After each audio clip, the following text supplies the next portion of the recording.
Hi. How many of you know what this is? No one? This is a graph that shows you exactly where your next relationship begins.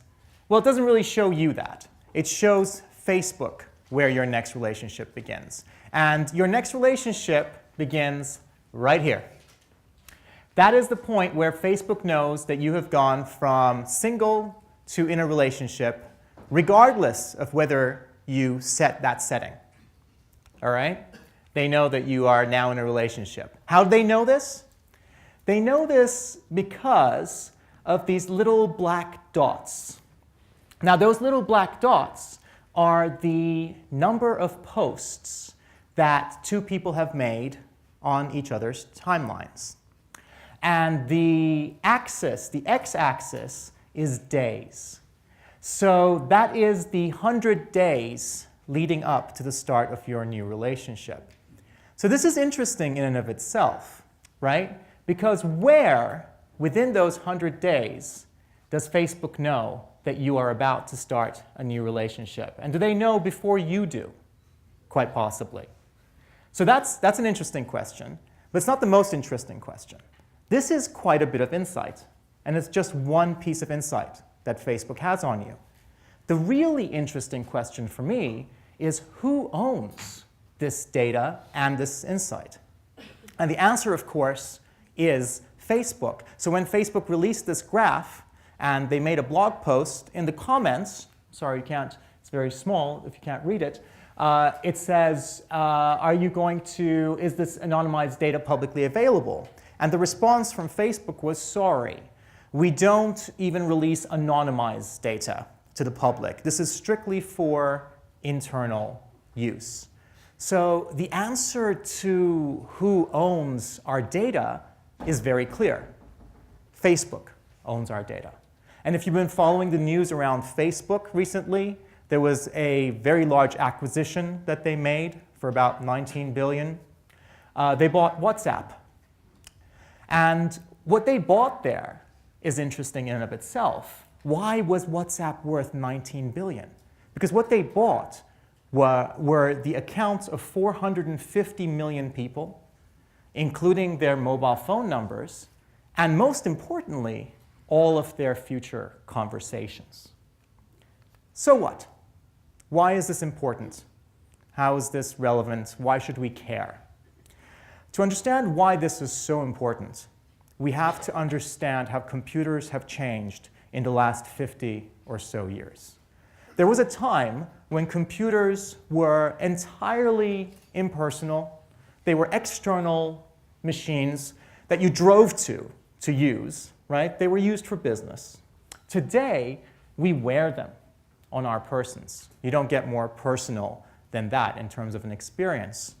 There was a time when they were unaware of each other and they were unaware of the environment around them. Contrast that to today, when everything is connected. All our computers, all our devices are connected to each other. They're aware of each other, but also they're aware of the environment around them. They are always listening. They're always seeing. They're always on. Today, it's not a stretch to say that we are cyborgs. Not cyborgs in the sense that we implant technology into our bodies, but cyborgs in the sense that we extend our biological capabilities via technology. We experience and manipulate the world around us via these tools. And these tools are not optional anymore. These services are not optional anymore. They're part of living in the modern world. They are becoming essential parts of modern life. And whether or not these products, these tools work well or they don't, determines whether they empower us or they enfeeble us in terms of the experiences that we have. So let me go back to the question. Who owns these tools? Who owns the tools that we use to both manipulate and experience reality and to partake in modern life? Well, the answer today is Facebook, Google, Apple, Twitter. What is common among these companies? They are all closed silos. And some of them also share a business model. And that business model is the business model of free. So what? Free is good, right? Free is great. Who doesn't like free? No, you don't like free? Smart man. Free is great. What could possibly be wrong with free? Well, let me tell you guys about a new startup that I have, okay? It's called Snail Mail, all right? And with Snail Mail, we've done something extraordinary. We have solved the problem of real mail. Snail Mail is free, real mail forever. Send as many letters as you want, as many packages as you want, to as many people as you want, for free, forever. Who would use this? Yeah? This is an awesome, awesome product, right? Now, there is a caveat. We do open your letters. Yeah. And we do read them. But we only do this so that we can get a better idea for who you are and what you're saying, so that we can help you out with promotional items and things that will help you, from what understanding we have of you and from what you've said. And then we just put all of this back together, and you wouldn't even know that we were there, right? And we just send the letter on. So who's still excited? Who would use this? There's always one. There we go, two. Awesome. Right? It's free, right? There you go. The rest of you use Gmail, right? Works the same way. There might not be a human being actively opening all of your emails and reading them, but there is an algorithm that is opening all of your emails and reading them with the express purpose of understanding more about you. Because your emails, the content of your emails isn't even the most valuable thing. It is that understanding of you, that derived value, that is most important. So do tell your friends about Snail Mail. It's at snailmail.com. Do introduce them to this amazing tool. I think it's going to be great for the world. So with Gmail, why does Google do this? Are they evil? Is there a conspiracy theory? No.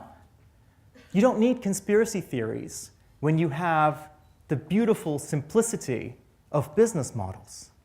Monetizing data is Google's business model. That's how they make their billions, right?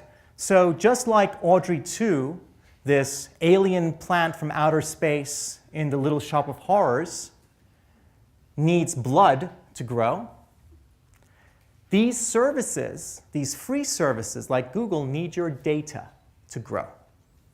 And how do they get that data? Well, they offer you services, right? Google started out as a search engine with a very basic service. When they first started out, they weren't even keeping track of you, really. That happened after 9/11, after the Patriot Act let them stumble onto this business model. But today, they're not a search engine anymore, right? They offer a plethora of services. Do you want to put all of your files up there? Sure, here's Google Drive. Give us all of your files so that we know what's in all of your files.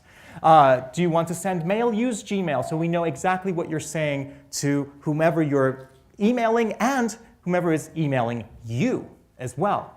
Do you want to talk to your friends? Use Gtalk. Go on Google Hangouts, and we'll just be watching. And we'll just be trying to understand you better, right? And there are games involved here as well. Who's filled out a reCAPTCHA? You have to submit a form online, right? And there's reCAPTCHA. Awesome, right? It protects the form. It's a bit of security. But you see that other bit over there? There are two words. There's a reason why that's two words. And these days, Google actually, one of them could be a picture of a house with a number, because they're trying to, what you're doing there is you're teaching Google about the world. If it's two words, you're teaching Google how to read the books that they scanned in. If it's a picture of a house with a number, you are teaching it how to read the photos that they took in Google Street View, right? If the numbers are are not as clear as they can be. So it's a game, right? They're giving you a little bit of something, but they're also saying, hey, play our little game and teach us a little something as well. This, quite innocuous, it's fine. There are actual games that Google has, like Ingress, right? Where you have to walk around with your friends and take photos of different landmarks, and it's a fun game. But also, you are providing Google with very valuable pedestrian traffic pattern data, which is very difficult to otherwise get.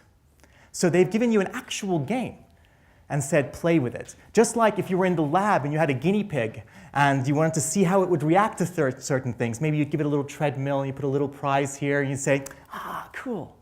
We're getting some insight into it. But there's a problem with services. You can choose not to use them. You can say, well, I don't want to use Google. I'm going to go use this service or that service. And if you do that, they've lost. Right? They've lost your data. That's what they need to monetize. That's not good for them. So what do you do if you're Google? You take the next step. You give people devices. So what kind of devices? Beautiful phones. I don't know if you've used a Nexus phone. They're starting to understand user experience. It's actually a beautiful experience, right? You give them beautiful tablets. You give them beautiful Chromebooks. What's common among all of these beautiful devices that you give people? You have to sign into them with your Google username and password. So no matter what service you use, the moment you sign into your device, they're getting valuable data. That's nice for them, right? So even if you decide to use a competitor's service, you log in to your device with your Google username and password. So there is a problem, though. You can say, well, you know what, Google? I'm going to use an iPhone. And oh my gosh, they've lost your data again, right? This is not good. How do we fix this if we're Google? What's the end game? If your business model is monetizing data, what is the end game? The end game is providing connectivity. And this is exactly what Google are doing. This is exactly what Facebook are looking to do. Because if you can make the sign-in to the internet your Google username and password, then it doesn't matter what device you use. Google will still get your data, right? So go ahead, use your iPhone. If we're connecting you to the internet via Google Fiber at home, we're still going to get some valuable data. So this is what Google is trying to do with Google Fiber. And what about the next billion that we keep hearing about? We need to connect everyone to the internet. If you listen to Mark Zuckerberg's talk, we need to connect the next billion to the internet. What he's saying there is we need to connect the next billion to Facebook, right? And Google wants to do the same thing with Google Loon via balloons, or possibly via high-flying aircraft, etc. Why are they going to all this trouble? Because this is the end game, if that's your business model. So just like Audrey 2 needs blood to grow, these free services need your data to grow, to survive. So you might have heard the phrase, if you are not paying for it, you are not the customer, you are the product being sold. I like to take that one step further. If you're not paying for it, or sometimes even if you are, with these services that monetize data, you are the quarry being mined. We can take that further. You are the livestock being farmed. So what? I am happy to be this. I give something, and I'm cognizant of what I'm giving away, I'm aware of it, and I get something back. And those things that I don't want to share, I can just tell Facebook, make it private. I can tell Google, make it private, and we'll be fine, right? No, not anymore. Ever since 9/11, ever since the Patriot Act, and after 9/11, things have changed. In the US, the Information Awareness Office was initially set up with the goal, the stated public goal, of learning everything about everything. Total information awareness. This was the actual logo. Now, if you're going to set up an agency to try and learn everything about everyone, do not make this your logo. Do not have an all-seeing eye shooting laser beams at the world. People get frightened. And that is what happened. People got frightened. So they said, oh, yes, yes, no, we've shut down the program. We're not doing that anymore. But of course, they kept doing just that. It took us a while to understand, to find out about this, but today we know that the NSA really needs to hire a slide designer. This is, of course, the leaked slide, one of the first ones that came out during the Snowden revelations, during the summer of Snowden. And what it shows is that all of these companies that we trusted with our data were in various ways sharing that data with the National Security Agency in the US. And then later we found out with GCHQ here in the UK and other places. Now, there is one thing that we have to notice about this slide. I can't move on without pointing it out, and because credit where credit is due, Microsoft was first at something. That does not happen every day. But what were they sharing? They were sharing everything. Everything that we thought was private. Because there is a problem here. We have redefined what private means in our day and age. Private used to mean for your eyes only.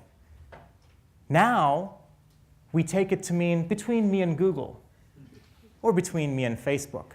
I believe we need to return to an older definition of private. But why? Why did the government do this? They did this because it is much easier for them to do, because it is much cheaper for them to do. The data that you voluntarily surrender to a third party is not under the same protections as data that they have to go out and surveil themselves. It was much easier for them. So you will see these companies in an attempt to distance themselves from all of this, saying we must reform government surveillance.com. Actually, if you go to that URL, you will find it. That we must not let these evil governments have our data, says Facebook and Google, right? But why should you have it? So, what do these companies think? If this is such a problem, this has come out, surely they care, don't they? Surely they must be very concerned about this. So let's hear from Eric Schmidt, ex-CEO, current executive chairman of Google. Says, there's been surveillance for years. I'm not going to pass judgment on that. It's the nature of our society. But Eric, what should we do? If you have something that you don't want anyone to know, maybe you shouldn't be doing it in the first place. Maybe you shouldn't be doing it in the first place. If you have something you don't want anyone to know, maybe you shouldn't be doing it in the first place. But I have to say, Eric is a stand-up guy. He didn't just say this. He wanted to prove the point that it is so. Therefore, he went out and he created certain websites with some of his own personal information on there, right? So some of my favorites are ericstoiletantics.com. It's kind of weird, but interesting videos. Then there's ericsfavoritesexytimes.com. That's a bit weird. But my favorite really is ericsmasturbationadventures.com. Now, of course, these websites don't exist, and nor should they. Because privacy is not about having something to hide. Privacy is having control over what you want to keep for yourself and what you want to share with others. And that's really, really important. Privacy is a fundamental human right. A fundamental human right that's enshrined in the Universal Declaration of Human Rights in Article 12. Specifically. So Google and its kin are emerging as the greatest threat there is today to our privacy, and therefore to our civil liberties, and therefore to our human rights. So as much as we must reform government surveillance, yes, of course I'm all for that. But you do not get to wash your hands and walk away. Because without corporate surveillance, the levels, the scale of government surveillance that we have today, the dragnet government surveillance that we have today, would not be possible. So what the path that we're being led down by these companies and corporate surveillance is a path that I call digital feudalism. If we follow this path, we will end up at a place where we own neither our own data, nor our own services, nor our own tools. We will have to rent them from various corporations. I call this digital feudalism. That's the problem. Now, if we leave it at the problem, it's a pretty depressing place to leave it. So let's not. If you want to find out more about the problem, there's a great documentary called Terms and Conditions May Apply. It came out towards the end of last year. I did a couple of screenings of it here in Brighton. And you can find it today, I believe, on iTunes and Netflix. It makes the case in a non-technical manner. So feel free to share it with your friends as well. But that's the problem. Defining the problem is the first step, but we have to take it further. What is the alternative? The alternative, of course, clearly is open. Open tools, open technologies, right? And it's so easy to use these alternatives. I don't know why everyone isn't using them, right? Let me take you through a 3-step process of how to use open tools and technologies. Number 1, you clone the Git repository of an alternative system that you want to use to Facebook or to iCloud, etc. You all with me, right? Yeah, we all clone Git repositories, don't we? Yeah? Number 2, you set up your own server. We've all done that, right? And we deploy it there. And then number 3, we just get all of our friends to do the same thing. So the real problem is, it's not easy, right? The silence in the room tells me it's not easy. This is why we're not using it. Just because something is open doesn't mean that it's necessarily accessible to a certain audience. These open tools are accessible to a certain audience, and enthusiasts, an audience of enthusiasts, but not to regular people, not to mere mortals. What's the problem? The experience, the user experience.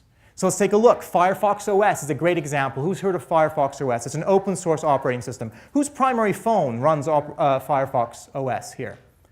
I didn't think so. There's a reason for that. I got one, and I lived with it for a week. This is how I evaluate technologies, not on ideology, not on specifications. Live with it for a week. Does it empower you or does it enfeeble you? That is the only test that matters.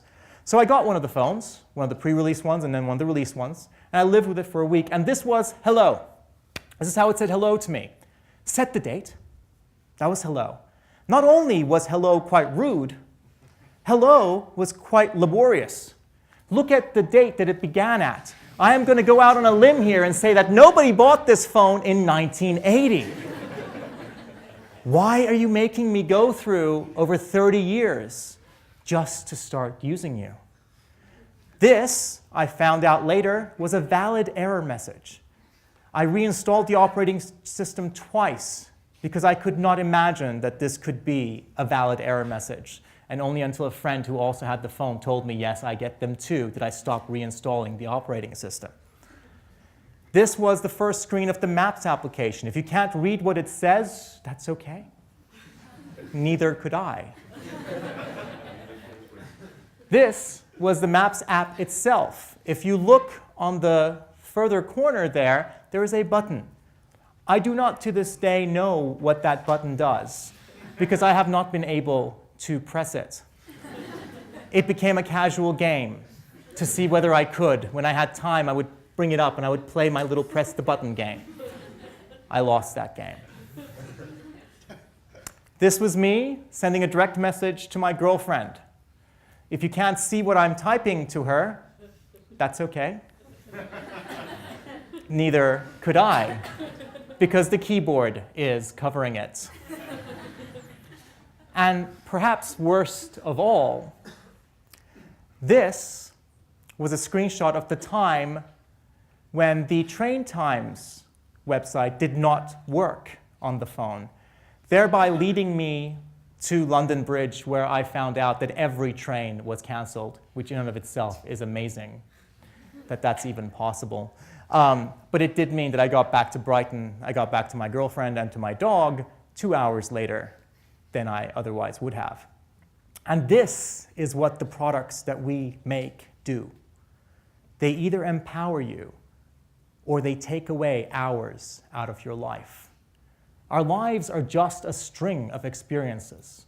Whether these experiences are with people or whether they are with things, they take away from the same hourglass of sand that we each have. Whether those experiences empower us or enfeeble us determine the quality of our days, our weeks, our months, our years, the quality of our lives. These experiences matter. It is not just enough to say something is open. We have to empower people both in the short term and in the long term. The problem today is that open source is features-led. Open source is still living in the good old days when features mattered. Why did features matter? Because if you have a feature that no one else has, it makes something that is impossible possible, right? If doubling the clock speed of the CPU at some point meant that we could send a shuttle into space and control it, who cares how hard that is to use?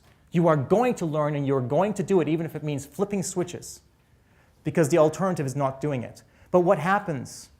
Today we're living in a very different world. What happens when you have feature parity? When you have feature parity, features stop becoming or being a differentiating factor. Today, open source is still a sandbox for enthusiasts. And there's nothing wrong with that. There's nothing wrong with play. There's nothing wrong with experimentation. But we need something else also. We are harboring under what I call the theory of trickle-down technology, whether or not we're aware of it or not.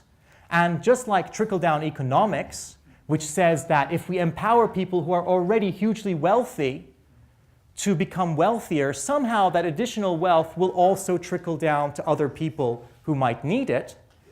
And if you look at the United States, for example, where 40% of the wealth is owned by just 1% of the population, they're still waiting for that trickle down on the economic side of things. It is the same with trickle-down technology. In trickle-down technology, perhaps unconsciously, we think that if enthusiasts build tools that are usable solutions for other enthusiasts, somehow they will trickle down into being also usable tools for consumers. This is why we spent the last 30 years giving people personal computers when all they apparently wanted were iPhones. So it comes down to the experience, the user experience. Look at the companies that get it today. Apple. I'm going to put Google in there for when they're working on their own products like the Nexus line. What is common between these two companies at that point? They control hardware, software, services, and in the future, or in the near future, some of them will start controlling connectivity as well. Why is that important? That's important because it is the combination of these things that makes up the experience. That is what we call the experience. Today, we're not living in the age of features anymore. We're living in the age of experiences. One of the companies that makes one of the remote controls that you see here gets it. And you can immediately see that because they get it, the symptom of that is that easy-to-use design. So what we need to do is create a new category of open technology, what I call experience-driven open. And in order to do this, we need to create different types of organizations, a new type of organization, a design-led open source organization, because design is not something that trickles up. It has to come from the top down.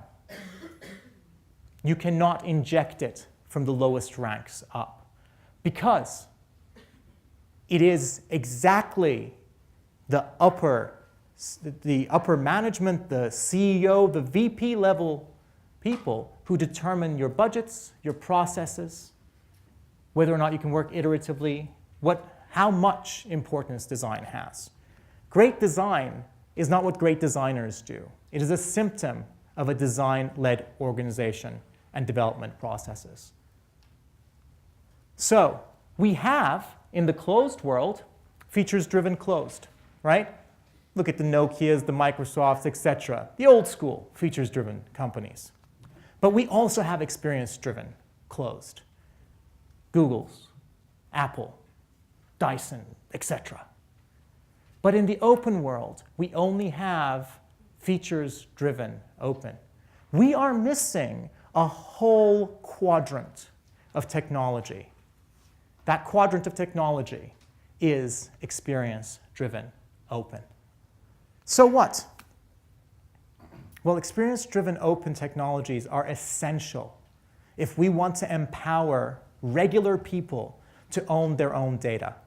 Your choice should not be, do I use Facebook, do I use Google, do I use an iPhone, do I use a Nexus phone, or do I disconnect?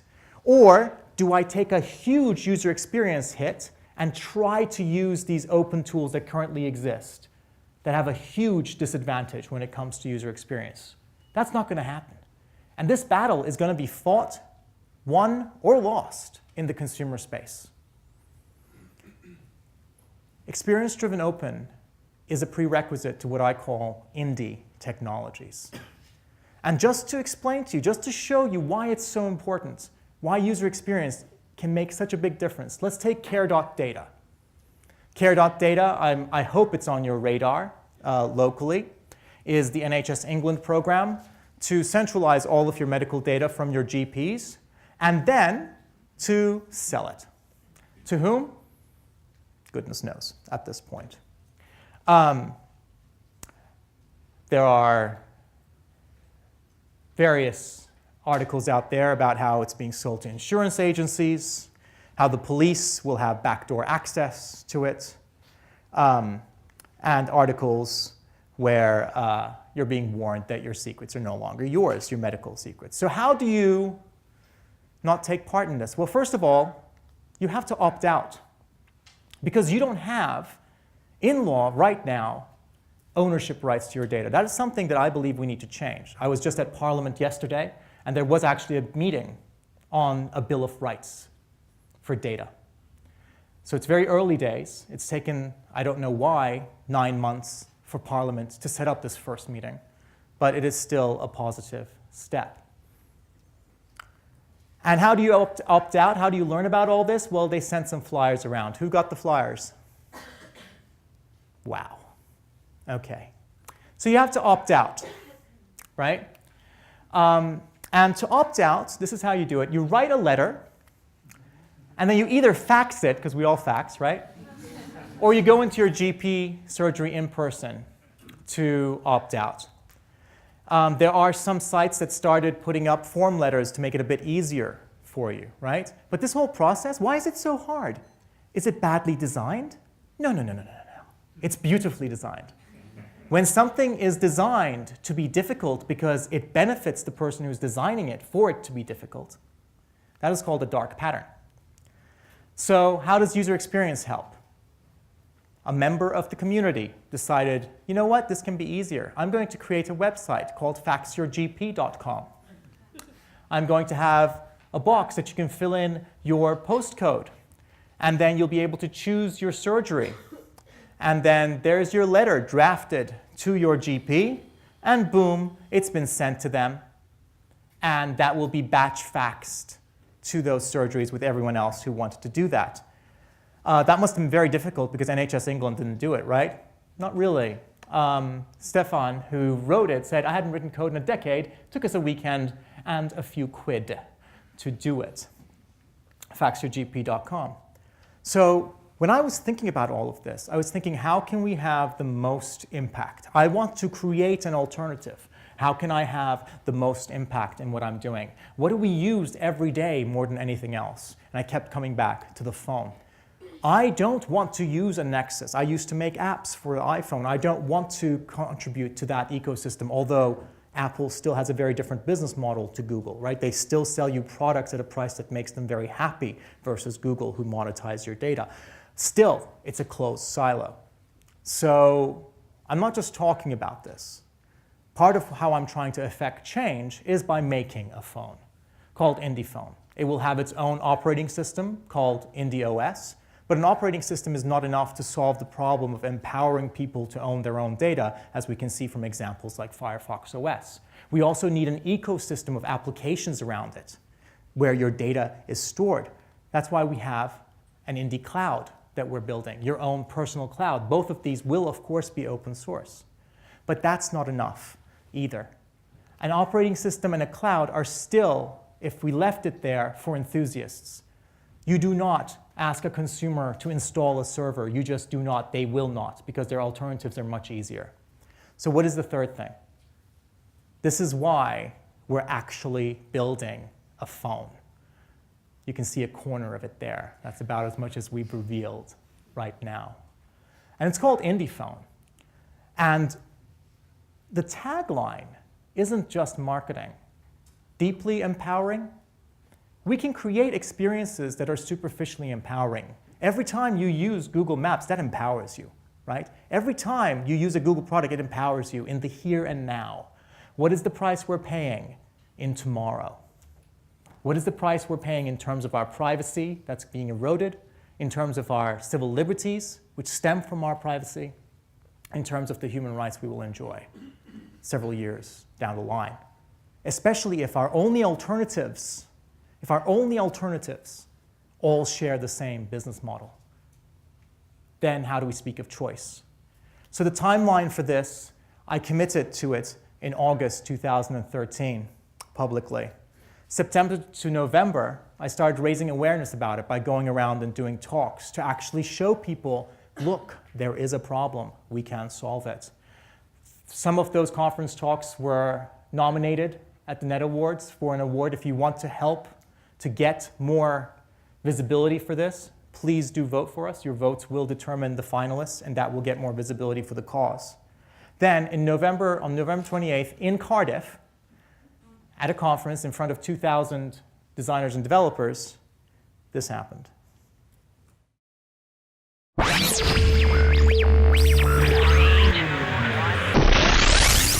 If you have something that you don't want anyone to know, maybe you shouldn't be doing it in the first place.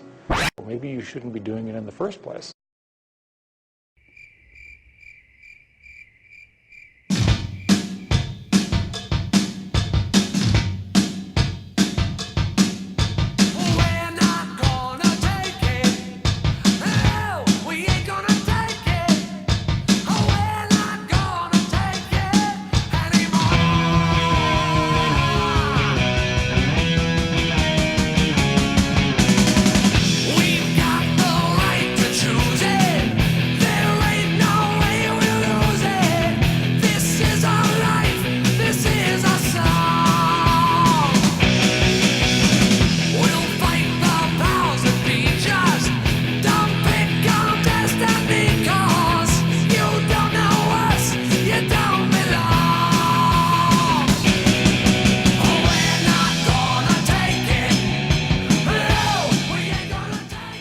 Not going to take it.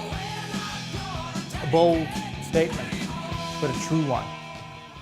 January to mid-February of this year, we undertook a month of industrial design on the phone. Now we know what it's going to look like, and it is beautiful. That's me and our industrial designer working on it. That's Victor. And even at this point, we've been nominated for various awards again. Entrepreneur of the Year, for what is really currently a vision. Game Changer of the Year, for what is really currently only a website and an industrial design that we have. This gives me hope. We've been covered by various members of the tech press saying that we are one of the top 50 lean hardware startups in Europe. GigaOM just ran an article this week on designing for freedom. In Fast Company, they asked whether this phone will be an alternative to deliver privacy for the masses. I hope it will be. So right now, we're bootstrapping, which I've come to understand means that my bank account is empty. With about $100,000 budget, we'll be crowdfunding in the middle of this year, and the goal is to ship in 2006. And I hope that you will join us on this journey, because I want to live in a world where I have an alternative.